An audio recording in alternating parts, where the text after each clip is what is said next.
Hello guys, in today's video I will be showing you how to fix Mobile Legends control problem. So the answer is easy, just go to the settings and then scroll down to the apps section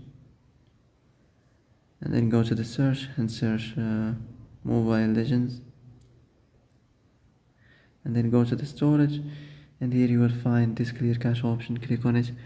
Now you can go check it if it worked, and if it didn't you can try to restart your phone or turn the Wi-Fi off and on, or the Bluetooth or the airplane mode. Also you can try to clear data, but be careful.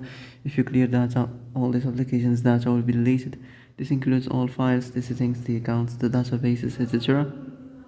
So be careful if you want to clear your data. And that's it for today's video. I hope this is the answer you've been looking for. If you like this video, don't forget to like and subscribe, and see you in the next video. Thanks for watching.